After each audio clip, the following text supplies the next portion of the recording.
As spring blossoms, so does the love between Marius and Cosette. Their bliss is almost dreamlike, but Valien shatters their happiness when he announces that he plans to take Cosette to England in a week's time. Valien is quite sure that their house is being watched and has seen Thénardier loitering around the neighborhood. Just as Valien suspects, Thénardier is indeed plotting revenge and robbery, but Éponine manages to delay her father's plans. Valien's desire to leave Paris is clearly motivated by a fear of losing Cosette, but it also stems from his unease about the deteriorating political stability in France. When Cosette tells Marius about Valien's plan, he is heartbroken. He goes to see Gillenormand, and although they have not yet reconciled, Marius begs his grandfather to grant him permission to marry Cosette. As they talk, Marius and Gillenormand begin to repair their relationship, but Gillenormand then makes the unfortunate suggestion that Marius make Cosette his mistress rather than marry her.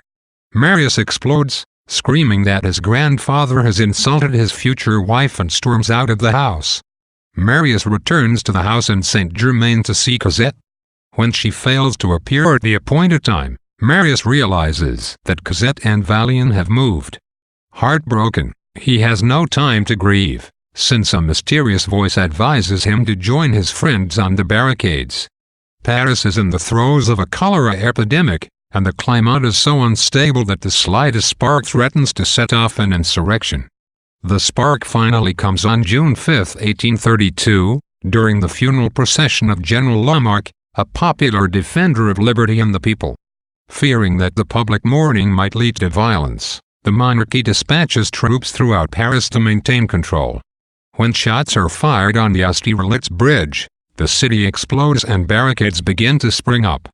Marius's former law school companions, the Friends of the ABC, are among the first to answer the cries of revolution. The group begins to arm and prepare for the imminent confrontation with the army. Gavroche joins their ranks. As the mob marches through the streets, the old churchward and Mabeuf joins them, following them doggedly even after they tell him to go home. The students decide to build a barricade around one of their favorite meeting spots, the Corinth wine shop. Gavroche is instrumental in building the barricade and organizing its defense. The revolutionaries build barricades from everyday items, and they are in high spirits as night falls.